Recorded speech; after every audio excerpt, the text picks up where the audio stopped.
Olá, vamos mergulhar fundo numa das verdades mais profundas sobre quem somos, a de que, no fundo, todos temos as mesmas raízes. É uma viagem mesmo, lá para o início da nossa história, para descobrirmos a nossa ancestralidade comum. E o ponto de partida da nossa história é esta frase, que é potentíssima. É uma afirmação que, olha, vira de cabeça para baixo muitas das nossas ideias sobre raça e identidade. E o mais importante, não é só uma frase bonita, ela tem por trás décadas e décadas de descobertas científicas. Pois é, uma pergunta mais do que justa. Como é que os cientistas podem afirmar isso com tanta certeza? A resposta, e isto é o mais fascinante, não vem de opiniões, vem de provas. Provas concretas, desenterradas do solo de África. Então vamos a isso. A nossa viagem começa então aqui, no lugar que é conhecido como o berço da humanidade.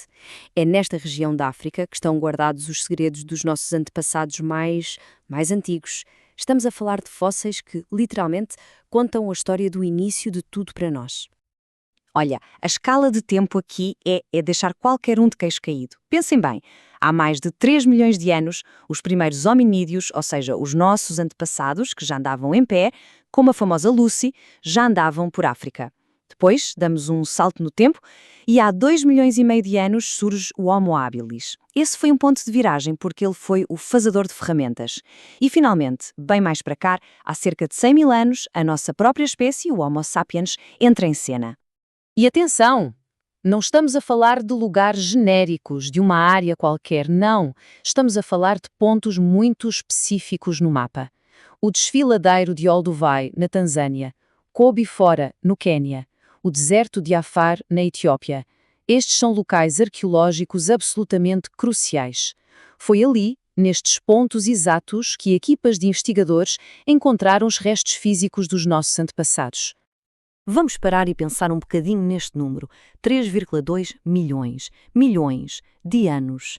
Essa é a idade do esqueleto da Lucy, uma descoberta que, na altura, mudou tudo o que se pensava sobre a evolução humana. É um número que nos mostra a profundidade, a antiguidade inacreditável da nossa história, ali no continente africano. Ok, então a nossa espécie nasceu em África. Facto. Mas a história, claro, não acaba aí. A grande questão é como é que saímos de um único continente para povoar o planeta inteiro? Essa é a próxima parte da nossa incrível jornada. E então, o grande êxodo começou. Pequenos grupos de Homo sapiens começaram a sair de África, a dar o primeiro passo numa migração que, ao longo de milhares e milhares de anos, os ia levar a todos os cantos do mundo. E o primeiro grande ponto de paragem fora de casa foi a Península Arábica. Dali para o resto do mundo. E à medida que estes grupos se foram espalhando, foram se adaptando a ambientes completamente novos. Pensem nisso, climas gelados na Ásia, florestas tropicais. E com essa adaptação começaram a surgir variações, mas variações superficiais. A cor da pele, o tipo de cabelo, o formato dos olhos, tudo isso são apenas adaptações aos ambientes locais. Não são diferenças profundas, fundamentais. A ciência dá um nome a isto: diversificação genética. E agora, atenção, porque esta é talvez a prova mais espetacular da nossa unidade. Geneticamente, a humanidade inteira é incrivelmente parecida. Há menos diferenças genéticas entre todos os seres humanos do que num pequeno grupo de chimpanzés. Isto quer dizer o quê? Que toda aquela diversidade que nós vemos é literalmente à superfície da pele. Ok, já estabelecemos a nossa origem biológica comum. Agora é super importante corrigir uma outra coisa, a nossa ideia da história da África. Durante séculos foi-se espalhando um mito de uma África primitiva, selvagem, antes da chegada dos europeus. A realidade, como vamos ver agora, era, completamente diferente.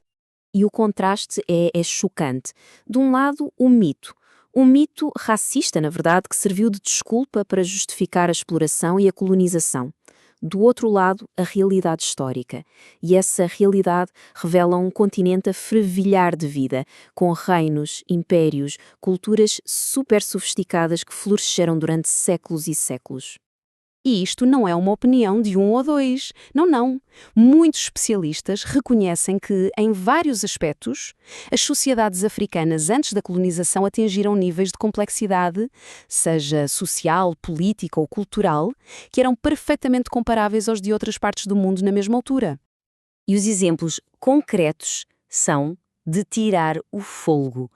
Temos a cidade monumental do Grande Zimbábue, toda construída em granito, sem argamassa.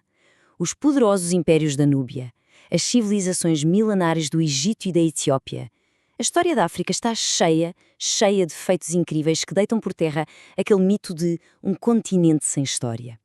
Então, a pergunta que fica é: o que é que aconteceu? Se a África tinha este desenvolvimento tão rico, por que é que a imagem que ficou foi tão distorcida? A resposta está aqui, numa interrupção. Uma interrupção violenta da sua história. O ponto de viragem acontece lá para o final do século XVI. A chegada das potências europeias não foi de todo um encontro pacífico entre culturas. Foi uma invasão que acabou por estagnar e até deformar o desenvolvimento que o continente estava a ter por si próprio. De repente, as suas economias e sociedades foram viradas de pernas para o ar para servir interesses que vinham de fora. E esta cronologia mostra como tudo se acelerou. O que começa no fim do século XVI, de repente, entre 1880 e 1910, transforma-se numa conquista super rápida e brutal de quase todo o continente. A luta pela libertação, claro, foi longa, foi difícil, e um momento importante nessa luta foi quando, já nos anos 70, algumas igrejas, mesmo que tarde, começaram a apoiar os movimentos de libertação. Perceber este passado que todos partilhamos, tanto as origens comuns como as histórias que nos dividiram, é absolutamente essencial. A questão é, o que é que podemos aprender com tudo isto? Como é que usamos este conhecimento para construir um futuro melhor, mais unido? Apesar de todos os desafios, e muitos deles são uma herança direta do colonialismo, o pensamento e as culturas africanas têm tanto para oferecer ao mundo.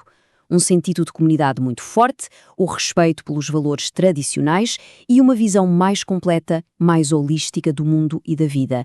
São tudo contribuições que podem, sem dúvida, enriquecer uma ética para todo o planeta. E vamos terminar com uma pergunta para ficar a ecoar. Se a ciência e a história nos mostram de forma tão clara que temos uma origem única, por que é que as diferenças ainda nos dividem tanto? As provas da nossa unidade são esmagadoras. E mesmo assim, as divisões continuam. Talvez a resposta não esteja na nossa biologia. Talvez esteja nas histórias que escolhemos contar hoje e nos sistemas que construímos em cima dessas histórias. O passado mostra-nos de onde viemos, todos nós. Mas o futuro? Bom, o futuro depende das escolhas que fizermos agora.